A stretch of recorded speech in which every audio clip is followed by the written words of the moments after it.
Hi everyone, hope I'm audible.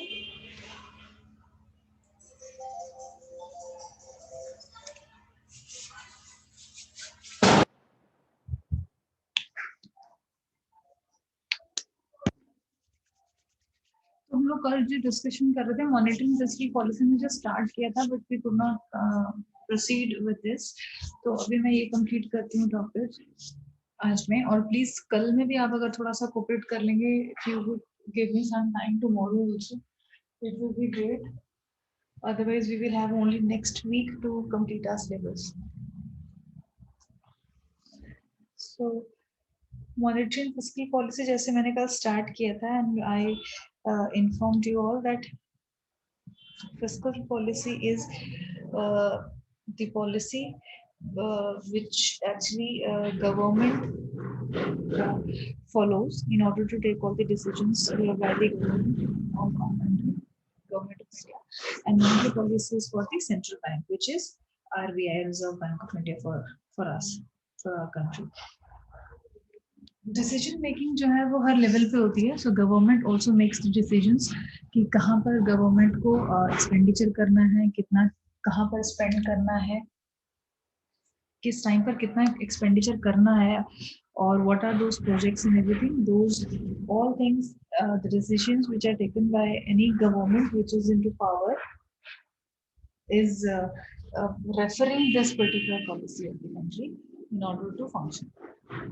Okay, so in the same fashion, RBI also refers monetary policy कि कितना bank interest rate रखेगा, बाकी सारे जो commercial banks हैं, दूसरे बैंक्स आरबीआई के अलावा जो भी कंट्री में बैंक्स हैं, स्टेट बैंक्स हैं, किसी भी लेवल पे हैं, वो किस रेट पर तो बोरोइंग्स करेंगे, किस रेट पर वो लेंडिंग करेंगे जो उनको और अदरवाइज लोन्स देने हैं किसी को, या किस रेट पर वो सेविंग्स में इंटरेस्ट रख सकते हैं, किस रेट पर वो एफडीज पर इंटरेस्ट रखेंगे, क्या ये सब कुछ आरबीआई डिसाइड करता है। और आरबीआई की गाइडलाइंस को फॉलो करके बाकी सारे बैंक्स जो हैं उसको फॉलो करता है। तो RBI refers this monetary policy.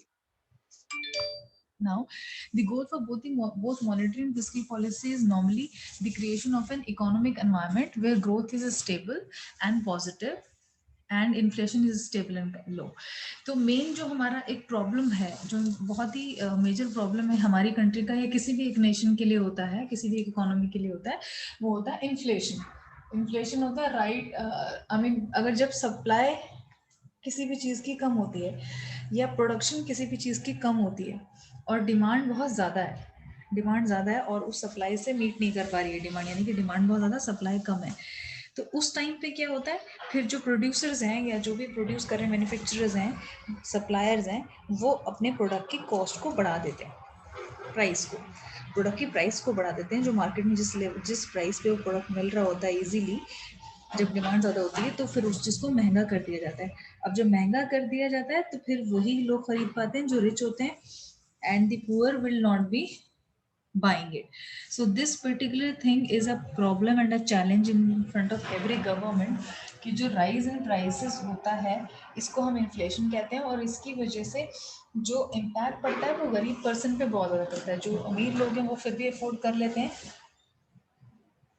Temporarily, या मे बी रेगुलरली भी कर सकते हैं वो तो अगर रिच हैं, लेकिन जो पुअर पीपल हैं, जो, और हमारी कंट्री में ज़्यादातर जो लोग हैं, अगर हम बात करें पूरी पॉपुलेशन की, तो 90% of people are poor only, rich तो बहुत कम है। तो ये चैलेंज रहता है। तो बेसिकली इन्फ्लेशन को रोकना, कंट्रोल करना एक किसी भी गवर्नमेंट का या आरबीआई का इसमें रोल है कि inflation, at least now main role is of the government कि इन्फ्लेशन को किसी तरह से वो स्टेबल करें, कम से कम करें और लेकर आएँ, और कम रेट पर लेकर आएँ। तो बेसिकली प्राइसेस वैसे पहले जो होते हैं उससे तो कम हो नहीं सकते हैं, लेकिन एटलीस्ट बढ़े नहीं। This is the main goal of the government through this policy which government has to follow, which is fiscal policy. Challenges to achieving the overarching goal are many. Not only are the economies frequently bullied by shocks, But also some economists believe that natural cycles in the economy also exist. Moreover, there are plenty of examples from history where government policies, either monetary or fiscal or both, have also excavated an economic expansion that eventually led to the damaging consequences of the real economy for the financial markets. देखिए, कोई भी एक गलत decision, गलत economic decision taken by any government can रूइन the entire economy, क्योंकि implement पूरी country पे होता है, हर स्टेट पे, हर इंडिविजुअल पे, हर जगह इम्प्लीमेंट होता है कोई भी डिसीजन जो गवर्नमेंट ले रही है। गवर्नमेंट ने कोई पॉलिसी निकालती, अब ये टैक्स नहीं रहेगा, इतना टैक्स अवेलेबल अप्लीकेबल होगा, इंडिविजुअल्स को इनकम पे इतना टैक्स देना है, बिजनेसेस को अपने प्रोडक्ट्स पर इतना टैक्स देना है, एंड ऑल दैट, वो सब कुछ इमीडिएटली अप्लाई हो जाता है as and when government changes its policy to apply the things. तो कोई भी एक इकोनॉमिक रॉन्ग डिसीजन जो गवर्नमेंट ने ले लिया, उसको इम्प्लाई कर दिया, और इम्प्लीमेंट होने के बाद अगर वो बहुत बेनिफिशियल है, देन तो entire economy will be growing and वो decision will be good for the economic growth of the country. But अगर वो गलत है, देन ऑब्वियसली इकोनॉमी के ऊपर उसका एक इफेक्ट जो है वो रॉन्ग इम्पैक्ट भी पड़ता है। तो whatever decision government takes, it policies जो ये दोनों है, मॉनेटरी एंड फिस्कल पॉलिसी, ये भी गाइडलाइंस देती हैं दोनों को, आरबीआई और गवर्नमेंट को, कि whatever decision they are taking, वो कॉन्सिक्वेंसेस को भी ध्यान में रखें। कॉन्सिक्वेंसेस का मतलब होता है रिजल्ट्स, कि हमने अगर ये डिसीजन लिया, इससे ऐसा होगा और फिर ऐसा हो जाएगा। तो जो कोई कॉन्सिक्वेंसेस हैं, अगर वो नेगेटिव कॉन्सिक्वेंसेस भी कुछ आने वाले हैं, हमें लगता है कि इससे हो सकता है, तो हमें वो पॉलिसी को या वो गाइडलाइन को निकालने से पहले, स्टैब्लिश करने से पहले या इम्प्लीमेंट करवाने से पहले, we should take some measures to control those negative things also, so that impact हमारी कंट्री पर नेगेटिव ना पड़े, एंड मोर जो गरीब लोग हैं उनके ऊपर स्पेशली ना पड़े, because they are more in number and ultimately we the poor people are actually defining the country। जो कुछ भी होता है वो अगर हम पुअर क्लास को या लो क्लास लेवल को कंसीडर करते हुए नहीं बनाएंगे, तो इसका मतलब वो हमारे कंट्री के ग्रोथ के लिए नहीं है, क्योंकि ज्यादातर लोग are belonging to low class people. More people are from the low class, like 30% of the population is below poverty line, and there can be 20 to 30% people who are maybe low middle class people, upper middle class और rich, जो rich are only 1 or 2% of the entire economy। तो आप समझ लीजिए कि low people, low category people कितने हैं। Now the balance of, now summary in this basically is the government can influence the performance of their economies by using the combination of monetary and fiscal policy। ठीक है, क्योंकि ultimately RBI is a public sector undertaking. जैसे हमने बोला कि हमारी जो country है मिक्स्ड इकोनॉमी है, प्राइवेट भी है और पब्लिक भी सेक्टर अंडरटेकिंग्स है ना, पीएसयूज जिन्हें हम बोलते हैं, पब्लिक सेक्टर अंडरटेकिंग, जो गवर्नमेंट ऑर्गेनाइजेशन जो कम्प्लीटली 100% कंट्रोल्ड बाय गवर्नमेंट होती है। सॉरी। तो वो ऑर्गेनाइजेशंस में से आरबीआई भी एक कम्प्लीटली पीएसयू है, वो प्राइवेट नहीं है, मतलब आरबीआई जो सेंट्रल बैंक होता है किसी भी कंट्री का, वो कम्प्लीटली गवर्नमेंट के अंडर होता है। तो आरबीआई जो डिसीजंस ले रहा है, although it is an independent organisation और वो अपने डिसीजंस खुद लेता है, बट इंटरफेरेंस गवर्नमेंट का रहता है, मोर और लेस टाइम टू टाइम रहता है, और कंट्रोल भी रहता है, इंटरफेरेंस भी रहता है, और government is actually controlling RBI. So that is why governor of RBI, yes, of course, it is a very big position and designation in the country, but ultimately it works under the guidance of the government only। Monetary policy, तो इसीलिए government जो भी fiscal और monetary policy दोनों को use करके इस तरह के एक डिसीजन ले, मतलब जो भी डिसीजन ले रही है उससे इकोनॉमी की परफॉर्मेंस पे बहुत इफेक्ट पड़ सकता है। जैसे मैंने आपको बताया, अगर कोई डिसीजन बहुत पॉजिटिव लिया है तो इकोनॉमी की ग्रोथ भी होगी, लेकिन अगर कोई डिसीजन गलत ले लिया तो इकोनॉमी के ऊपर रॉन्ग इम्पैक्ट या नेगेटिव इम्पैक्ट भी पड़ता ही है। The government has to be very cautious while taking the decisions and should also consider all the consequences of whatever decisions are being taken care by the government before the implementation of the same। Money fulfils 3 important function. अब जैसे अगर हम पैसे की बात करें तो पैसे का क्या जरूरत है, पैसे की जरूरत क्या है, the basic need of money, what basic need of money is. For example, अगर हम किसी एक ऐसे आइलैंड पे, आइसोलेटेड आइलैंड पे हैं जहाँ पर हमें कोई चीज़ खाने के लिए हमारे रिक्वायरमेंट की जो चीज़ें हैं, खाने पीने की चीज़ें, वो अवेलेबल ही नहीं है, तो वहाँ पर क्या आपको पैसे की रिक्वायरमेंट होगी? money is just a medium of exchange, and we really cannot eat money.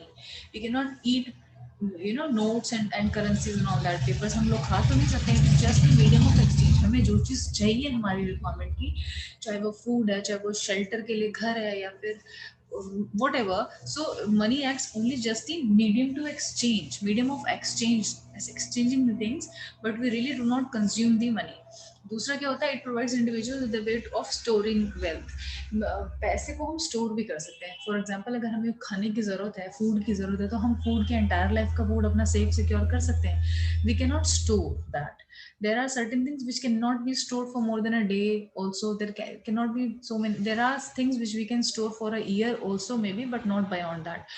But money एक ऐसी चीज है जो कि स्टोरेज का काम भी करती है. हम फ्यूचर को अपने सेव करने के लिए जो हमें फ्यूचर में चीजें चाहिए होंगी, वो हम मनी से खरीद सकते हैं. तो basically we can store the wealth also. एक तो हो गया एक मीडियम ऑफ एक्सचेंज की, आज जो हमारी रिक्वायरमेंट है प्रेजेंट, हमने वो फुलफिल कर ली. उसके बाद अगर कुछ बचता है तो हमने वो फ्यूचर के लिए सेव कर लिया. और तीसरा है, it provide society with a convenient unit of account. आपके पास अपना एक पोजीशन बन जाता है through money. more money, people, you will be belonging to a better class, or better, yes, class, you can say maybe rich class or middle upper middle class and all that. So society में convenient हमारा एक particular convenient account का मतलब है कि हमारा convenient position है which can be recognized through this money. Now the amount of wealth that the citizens of an economy choose to hold in the form of money as opposed to, for example, bonds and equities. क्या होता है कि government सब कुछ control करती है. बहुत बार ऐसा होता है कि अगर गवर्नमेंट को हमारी इकोनॉमी से पैसा खींचना है, कॉन्ट्रैक्ट करना है, जो फ्लो है कैश का जो फ्लो है वो कम करना है, तो गवर्नमेंट क्या करती है, मतलब बैंक्स को, आरबीआई बैंक्स को बोलता है ठीक है अपने इंटरेस्ट रेट्स आप बढ़ा दो. तो हम लोग क्या करते हैं, हम जाके फिर अपना पैसा जितना कैश है कैश में कम रखते हैं और बैंक में जाकर डिपॉजिट ज़्यादा करते हैं. एंटायर इकोनॉमी ऐसा करती है.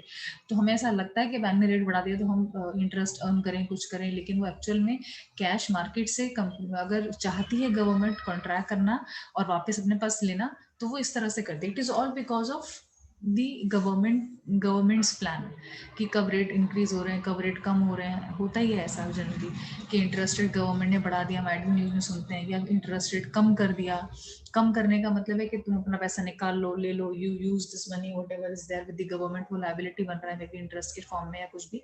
तो it asks the people to withdraw it. Maybe अगर हमें कम इंटरेस्ट कर रही है गवर्नमेंट, तो हम लोग उसको निकाल के शायद किसी और चीज़ में इन्वेस्ट करने की कोशिश कर सकें. बॉन्ड्स, इक्विटीज, ये सब चीज़ें हम ऑलरेडी जानते ही हैं. शेयर मार्केट, शेयर्स में पैसा लगाना, बॉन्ड्स में, डिबेंचर्स में, इन सब चीज़ों में पैसा लगा के भी हम पैसा अर्न करते हैं. मेरा कनेक्शन थोड़ा सा अनस्टेबल है. Let me click your attendance first.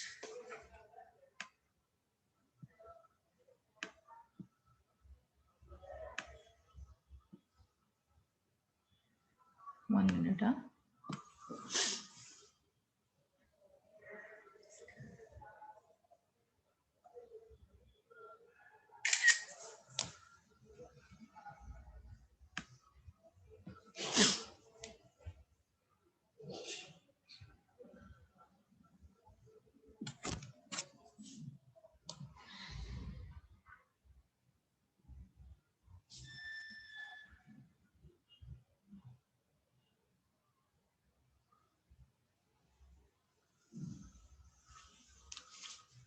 Okay, so this is all about this, that any reserve which we make, any additional reserve which we make, maybe whatever units it is, 1,000, 1 crore, 1 lakh, whatever amount of money we make the reserves in the bank, it is going to give us the additional something on that as the income. Then nominal rate of interest is comprised of 3 components. Real required rate, ये तीनों चीजों के ऊपर depend करता है. Real required rate क्या है? Component of the, to compensate the lenders for the future inflation, and a risk premium to compensate the lenders for uncertainty. Lenders generally कौन होते हैं? Banks होते हैं generally lenders. Central banks for uncertainty. Central banks take on multiple roles in modern economics. They're usually the monopoly supplier of their currency. Central bank क्या जो central banks नहीं, हमें bank लगना चाहिए बिकॉज हमारी कंट्री में एक ही सेंट्रल बैंक है RBI, and then commercial banks होते हैं बाकी सब। ये क्या करते हैं, इनका मल्टीपल रोल एक यही है हमारी इकोनॉमी, मॉडर्न इकोनॉमिक्स की अगर हम बात करें न्यू टाइम्स में, कि ये लोग हमें हेल्प करते हैं for supplying the currency. Currency कोई और प्रोड्यूस तो कर नहीं सकता। Can we print the notes at a home? Nobody can do it, nobody has the authority, not even the government has that authority. It is only done by the RBI through a process, through certain required permissions, or through a process it is only done, otherwise nobody can do it. So वो हमारे लिए currency provide करने के लिए central bank का एक तरीके से एक मोनोपोली भी है मार्केट में, and they are the last resort of the lending money. अगर सारे बैंक्स के पास पैसे खत्म हो गए, एक सिचुएशन ऐसी होती है कि सब मनी में शॉर्ट हैं सारे commercial banks, then the only hope remains is with the central bank, that can we print more notes, can we print more currencies and bring it into the as a floater in the market.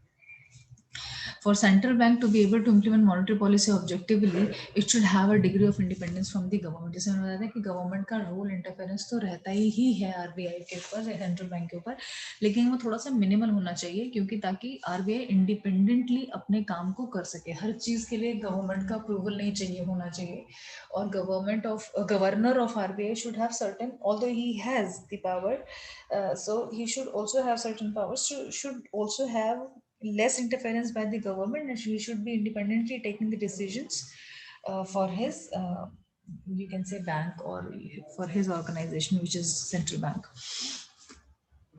So this is more or less, are you understanding that what exactly this topic is covering, कि government को किस तरह से कब क्या क्या decisions लेने हैं, आरबीआई को कब किस तरह से कैसे क्या डिसीजंस लेने हैं, कि वो मार्केट में पैसा अगर बढ़ाना चाहता है तो क्या मेजर्स लेने होंगे, कम कराना चाहता है तब क्या मेजर्स लेने होंगे, गवर्नमेंट क्या चाह रही है, गवर्नमेंट के ऐसे क्या पॉलिसीज प्लान्स हैं, जो क्या डिसीजन मेकिंग वो करने वाले हैं, जिसकी वजह से हम आरबीआई को भी कुछ अपने डिसीजंस को कंट्रोल करना पड़ेगा as per the government and all those things.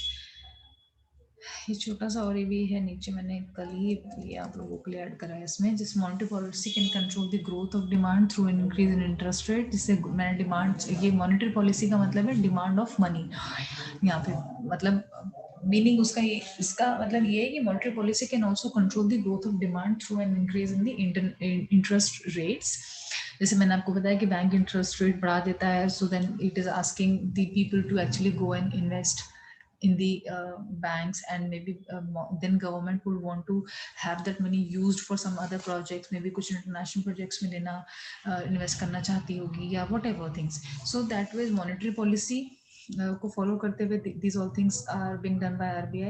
Cash reserve ratio को भी एट टाइम्स इंक्रीज डिक्रीज किया जाता है as per the requirement. Bank rate policy of course वो बताता है, आरबीआई गाइडलाइंस बताता है कि आप इतना, हमेशा वो एग्जैक्ट एक रेट तो नहीं देता कि हर बैंक को कि तुम्हें इतना रखना है, बट वो एक विंडो दे देता है कि सेविंग्स में तुम 4 से 7% तक दे सकते हो। अब वो बैंक के ऊपर है कि वो 4 देना चाहता है, 5 देना चाहता है अपने, क्योंकि हर बैंक का अपना अपना डिफरेंट रेट होता है, आपने देखा होगा। डिपेंड करता है कि बैंक और की कोई और सोर्स ऑफ इनकम अगर है तो वो इंटरेस्ट रेट ज़्यादा भी दे देता है, अदरवाइज कम भी दे देता है। कहीं कहीं जगह पे आरबीआई का बिल्कुल रोल नहीं है, तो वहाँ पर शायद कोई और बैंक ज़्यादा पैसे कमा लेता हो। जैसे होम लोन के लिए कोई एक फिक्स्ड इंटरेस्ट रेट अगर नहीं दिया आरबीआई ने, तो वहाँ से कोई बैंक शायद ज़्यादा रेट ऑफ इंटरेस्ट पर अर्न कर लेते हो इनकम, सेविंग्स पे भी ज़्यादा दे देते हो, इस तरह से होता है। और फिस्कल पॉलिसी बेसिकली यही है कि अगर गवर्नमेंट को बहुत ज़्यादा prices and all those things को कंट्रोल करना है, तो बहुत बड़ी क्या करती है गवर्नमेंट, टैक्सेस बढ़ा देती है। जैसे अभी ये फाइनेंशियल ईयर जो चल रहा है 1920, इसमें ऑल टुगेदर एक new income tax policy government ने बना दी है, जिसके थ्रू आप कोई इन्वेस्टमेंट भी नहीं कर सकते, आपको टैक्स भरना ही भरना है, but there are different slabs to it. इस तरह से गवर्नमेंट कंट्रोल करती है अपना, कभी interest rate, income tax rates बढ़ाना कम करना, हर बजट में वो प्रोड्यूस भी करती है गवर्नमेंट। फिस्कल पॉलिसी के जो बजट प्रोड्यूस करते हैं गवर्नमेंट, जो बजट देती है कि हमने इतना 1,000 करोड़ रुपए इस प्रोजेक्ट में लगाना है, इतना 1,000 करोड़ रुपए की रोड्स बननी है, इतने 1,000 करोड़ रुपए would come for this and that. So वो those all things are being taken care through the guidelines of the fiscal policy, and the government takes the decision as per that only. ठीक है, you can go through with this these notes. I have shared with you already this. Now I'm going to start a new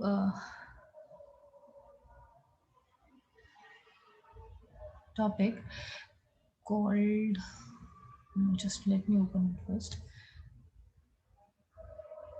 अगर आप देखेंगे next topic आपके syllabus में जो है वो है gate, GATT, sorry.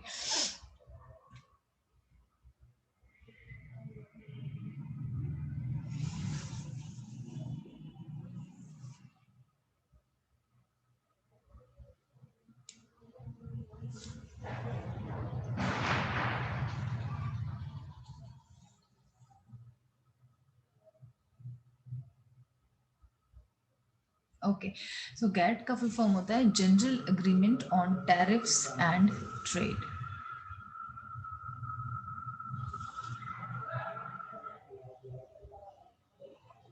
I hope you can see the screen now, the new screen of GATT now. Okay, so what is GATT? GATT basically is an agreement, or you can say it was an agreement which was signed between, it is an international agreement basically, which was signed with not at national level but at international level among 23 countries. GATT जो था एक ये agreement sign हुआ था 1947 में, जब उस time पर एक अर्ज फील हुई या एक ज़रूरत फील हुई इंटरनेशनल ट्रेड में या ग्लोबल मार्केट में कि बहुत सारी रेस्ट्रिक्शंस हुआ करती थी उससे पहले कि इंटरनेशनल ट्रेड अगर आपको करना है कि इंडिया को यूएस से कुछ चाहिए, यूएस को इंडिया से कुछ चाहिए, या किसी और कंट्री को XYZ को किसी और कंट्री से कुछ चाहिए, तो बहुत सारे बैरियर्स लगे होते थे, बहुत लेंदी प्रोसेस हुआ करता था, और कुछ कंट्रीज तो एक दूसरे के साथ काम करने के लिए रेडी होती भी नहीं थी। वो सेल्फ सफिशिएंट सोचते थे हम अपना प्रोड्यूस करेंगे जो हमें चाहिए अपनी कंट्री में, उतने ही जो हम प्रोड्यूस कर सकते हैं वही हम खाएंगे, वही हम पहनेंगे, वही हम प्रोडक्ट यूज करेंगे, हमें दूसरी कंट्री से कोई मतलब नहीं है। लेकिन 1947 में फिर एक ऐसा अग्रीमेंट साइन हुआ जिसको हमने गैट का नेम दिया है, जनरल अग्रीमेंट था ये, ऑन टैरिफ्स एंड ट्रेड।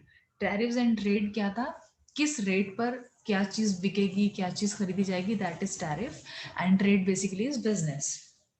तो 30 अक्टूबर 1947 को ये 23 कंट्रीज जो रेडी हो गई एक दूसरे के साथ काम करने के लिए, इंटरनेशनल ट्रेड करने के लिए, कि एक्सपोर्ट भी करेंगे, इंपोर्ट भी करेंगे, कोई चीज़ शायद मैन्युफैक्चरिंग भी करेंगे, कोई टेक्नोलॉजी भी इंपोर्ट करने की ज़रूरत पड़ सकती है, मैन पावर की भी ज़रूरत पड़ सकती है कि सपोज कोई काम इंडिया को अगर ज़रूरत है जापान की, जापान में एक्सपर्टीज़ है तो जापान यहाँ पर आकर हमारा वो काम कर दे, या जापान को या XYZ कंट्री को अगर इंडिया की एक्सपर्टीज़ की ज़रूरत है तो वो इंडियंस को अपनी कंट्री में बुलाए और काम उनसे करवाए, या वट जो आजकल हो भी रहा है। Generally engineers also go on a project to different countries for some contract time, 2 साल 3 साल का। उससे पहले इतना ईजी नहीं होता था जाना आना, और इवन कुछ चीज़ों को खरीदना भी, चीज़ों को भी खरीदना। तो इस कॉन्ट्रैक्ट में क्या था, ये एक लीगल एग्रीमेंट बन गया था जो कि सारी कंट्रीज ने साइन करने के लिए तब भी रेडी नहीं हुआ, सिर्फ 23 कंट्रीज रेडी हुई थी साइन करने के लिए। उसमें ये था कि हम जो है बैरियर्स को कम से कम करेंगे, जो हमारे लिए एक तरह से हर्डल बन रहा है कि हम ट्रेड नहीं कर पा रहे एक दूसरे के साथ, उसको हम कम से कम करेंगे, टैरिफ्स को हम कम से कम रिड्यूस करके, और कुछ ऐसा एक मतलब इक्वल टैरिफ सबके लिए हो जाएगा कि सपोज एक प्रोडक्ट है या एक कोई गुड है जो एक कंट्री सप्लाई कर रही है तो वो बाकी सारी कंट्रीज को भी सेम रेट पर ही सप्लाई करे, और इस तरह से हम लोग अपना ट्रेड जो है वो ओपन करें और एक दूसरे के साथ, क्योंकि world actually is one and one planet we have, कहीं पर कुछ चीज़ ज़्यादा है, कहीं पर कुछ चीज़ ज़्यादा है, तो जहाँ पर जिस चीज़ की सप्लाई ज़्यादा है हम उस चीज़ को इक्वली डिस्ट्रीब्यूट करके सभी कंट्रीज उसका फ़ायदा उठाएं, इसलिए ये बेसिकली कॉन्ट्रैक्ट साइन हुआ था। Got it. सो जब ये साइन हुआ तो 47 में हो गया था 30 अक्टूबर को, एंड एक्चुअली में एग्जिस्टेंस में ये आया 1 जनवरी 1948 को, महीने के 2 महीने के बाद ही आ गया एक तरह से।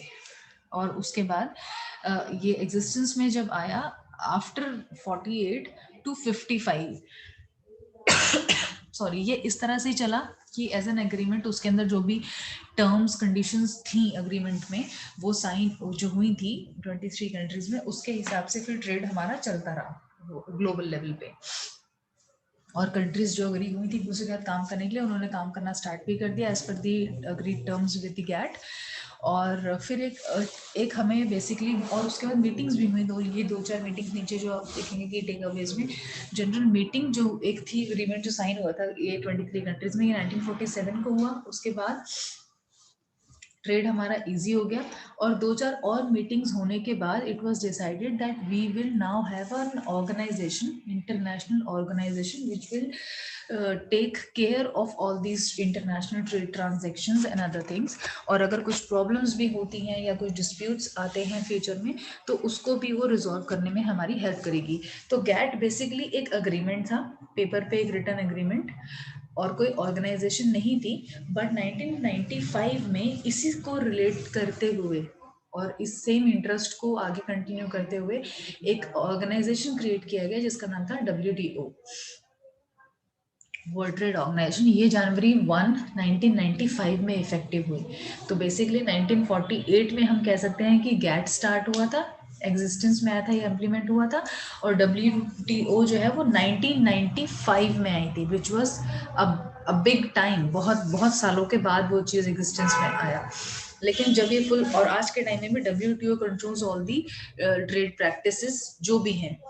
अगर कोई इलीगल ट्रेड प्रैक्टिस हो रही है तो उसके लिए उसको पनिश भी करने का एक लॉ जो भी है वो as per the council is there, which actually punishes also और रिजॉल्व्स द इश्यूज ऑल्सो। किसी 2 पार्टी या 3 पार्टी या 10 कंट्रीज के बीच में अगर कोई इशू हो चुका है तो वो उसको रिजॉल्व भी करता है एज अ मीडिएटर, और हेल्प भी करता है कि किसी भी तरह से जो ट्रेड है वो ईज मैनर में एक कंट्री से दूसरी कंट्री के साथ होना शुरू हो जाए। अब जब WTO बना 1995 में, तो 1948 से 1995 में जो इतने सारे ईयर्स हैं, अप्रॉक्स 40 ईयर्स प्लस, उस टाइम पीरियड में जो 23 कंट्रीज ने कॉन्ट्रैक्ट साइन किया था गैट का, 23 कंट्रीज ने, वो कंट्रीज अब मिलकर टोटल हो गई थी 125। 125 nations were the signatories to its agreement.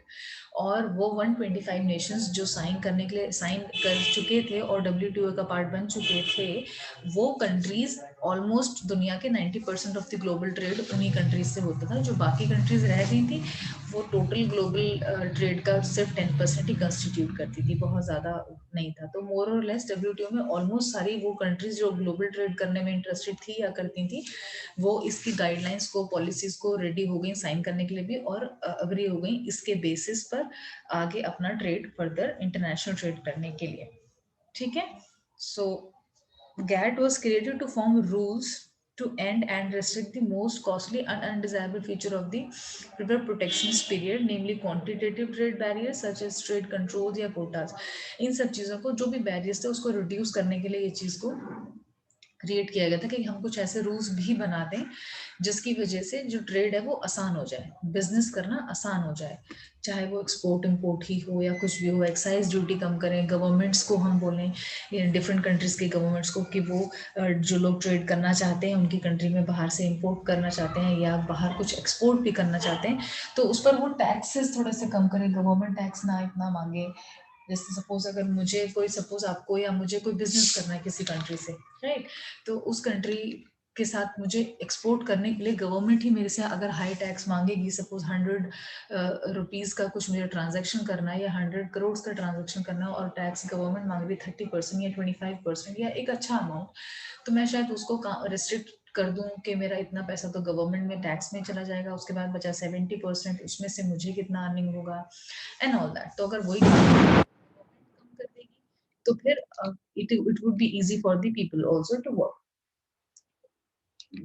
Internationally. यही मेन मोटो था WTO का भी और गैट का भी।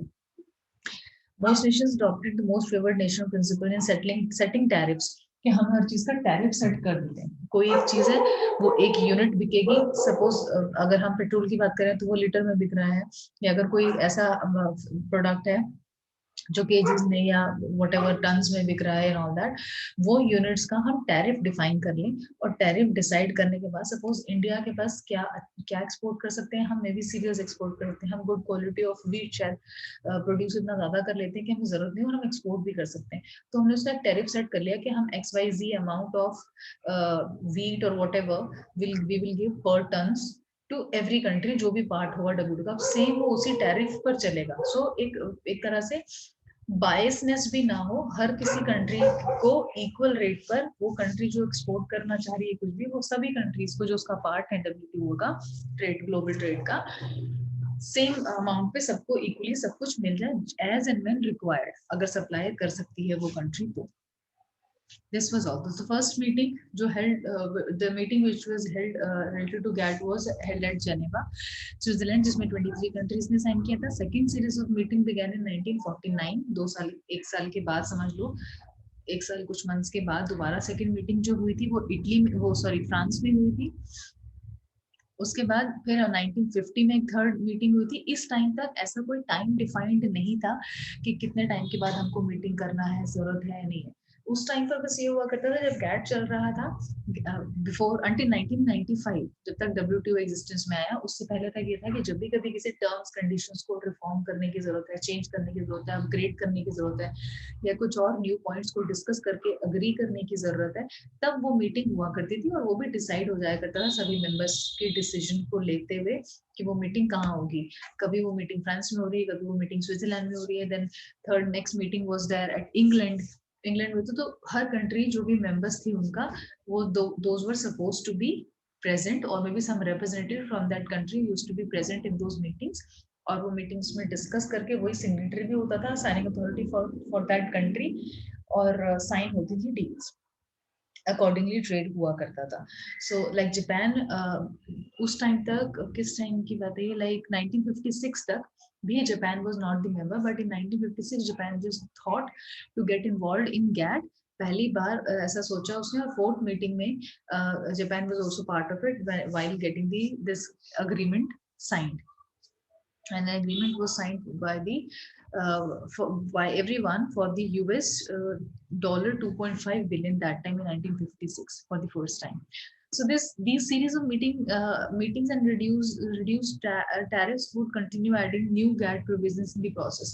मतलब किसी भी चीज का कुछ भी न्यू अगर हमें ऐड करनी थी, कोई भी, चाहे वो पॉलिसी की कोई भी टर्म कंडीशन हो या उसको रिवाइज करना था, सॉरी, तो उसका एक प्रोविजन बनाया जाता था. और प्रोविजन करने के बाद वो चीज फिर मीटिंग में एक्चुअली में डिस्कस होती थी विद ऑल दी मेंबर्स, जो भी कंट्रीज मेंबर्स थी उसका. और फिर अग्री होने के बाद maybe majority if are agreeing to it, so that particular thing used to be signed, और वो रिफॉर्म, वो चेंज होके फिर वो गैट एक तरीके से रिवाइज होता था. और फिर आगे के जो ऑपरेशंस होने थे, ट्रेड ऑपरेशंस ग्लोबल मार्केट में, वो as per the latest contract agreement signed among the countries के हिसाब से हुआ करता था.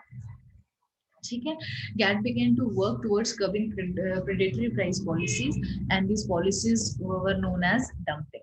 As the years have passed, the countries have continued to attack global issues, including it. बहुत सारे disputes अभी भी आते हैं, और पहले भी आया करते थे जब ये सब एग्जिस्टेंस में हुआ, कि एक दूसरे को, जैसे कि सपोज किसी कंट्रीज के, जो दो कंट्रीज है उनके बीच में अगर कोल्ड वॉर चल रहा है और वो दोनों ही मेंबर्स हैं वहां पे, तो एक चीज पे अगर कोई एग्री करेगा तो दूसरी कंट्री उस चीज पर एग्री नहीं करेगी. आज भी होती है चीजें, और तो शुरू से होती आई है. जैसे अभी सपोज करो इंडिया और पाकिस्तान फॉर्मेशन 1947 से है, तभी से ही कोल्ड वॉर है.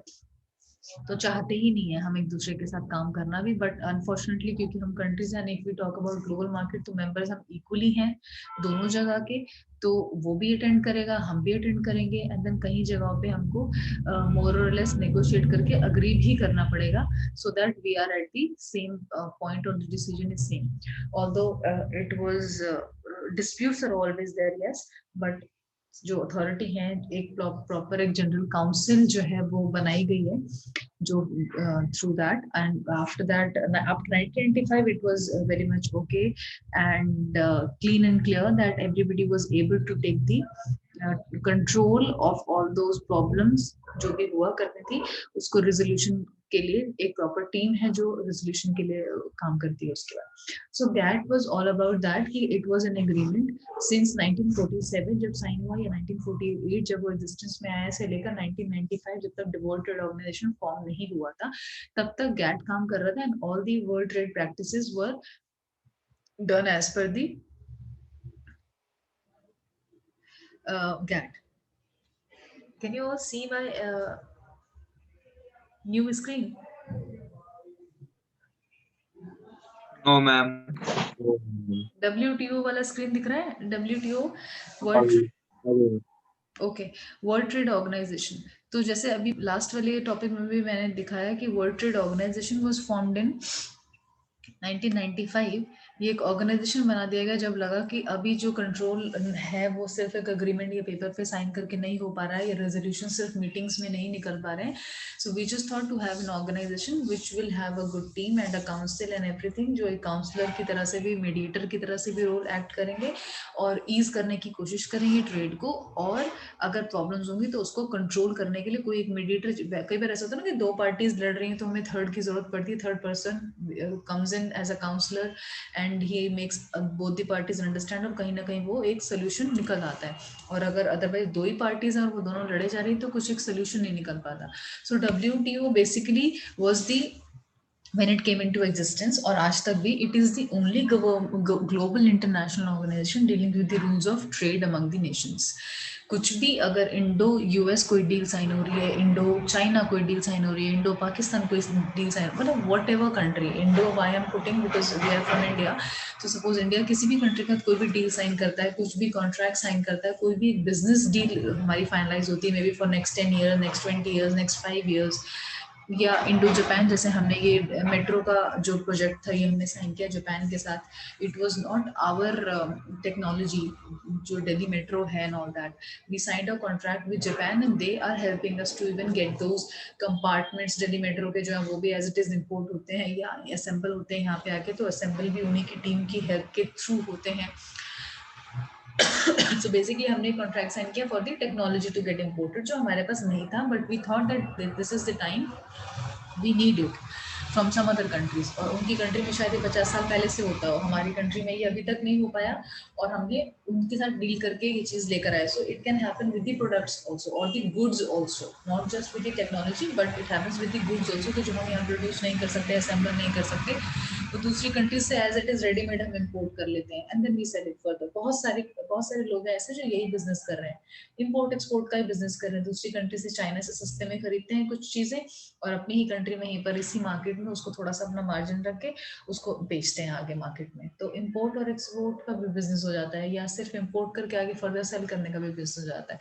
ये सब चीजें are controlled by WTO now these days. After 1995 WTO took over all those things which were the, you can say, terms or of the agreement of GATT. WTO took over all these things after 1995 and now it is the only international global organization which is taking care of all the trades among the nations. Internationally कोई कुछ भी अगर हो रहा है कोई भी trade, तो it is with the it is known to WTO first of all, and it is taken care as per the guidelines or the policies designed by the WTO for the international trade these days. ठीक है.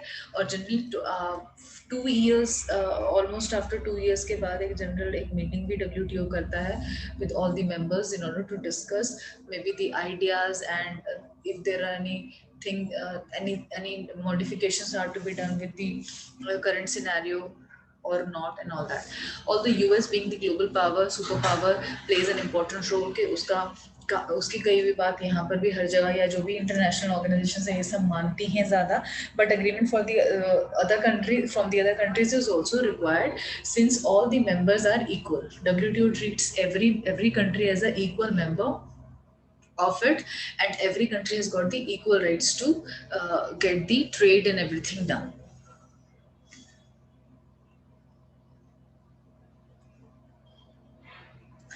Main इसमें जो है WTO की main activities क्या है, negotiating दी reduction और eliminating दी obstacles, यानी कि जो भी प्रॉब्लम्स है उनको ऑब्स्टिकल्स को रोकना, administering and monitoring the application of WTO's agreed rules and regulations, जो भी rules regulations policies trade practices की बनाई गई हैं उन सबको इम्प्लीमेंट करवाना, monitoring and reviewing the trade policies of our members, उन सबको मॉनिटर करना, कंट्रोल करना, कुछ गलत अगर काम हो रहा है तो उसको स्टॉप करना, बायलैटरल ट्रेड एग्रीमेंट्स का मतलब दो लोगों के बीच में जो चीजें साइन हो रही हैं, और प्रॉपर ट्रांसपेरेंसी रखना, कुछ भी चीज ऐसा नहीं हो कि हिडन हो and it is not shown by either of the countries, that all is to be controlled by them. Then settling disputes, अगर किसी दो की कंट्रीज के बीच में कोई कॉन्ट्रैक्ट साइन हो गया और काम भी चल रहा है, उसके बीच में कोई डिस्प्यूट आ गया, कोई एक उनमें से पार्टी कुछ और बोल रही है जो साइनिंग के टाइम पर नहीं बात हुई थी, देन वो सारे डिस्प्यूट्स को भी रिजॉल्व करना, सोल्यूशन देना was is also role of WTO. process the capacity of developing countries government officials in international trade, जो एक capacity increase करना developing countries के लिए special guidelines बताना developing countries के लिए, क्योंकि वो developed नहीं है. developed countries का अलग से उनको तो help हो ही रहा है, but developing countries को भी extra support देना. These were all things which were done by the WTO and in order to promote the world trade practices so that everybody is doing the business smoothly outside the nation also or outside the boundaries as well. तो GATT and WTO के बीच में difference भी आ सकता है आपको. Understand that what kind of question you get and write the notes accordingly. ठीक है, तो GATT और WTO from my end it is completed.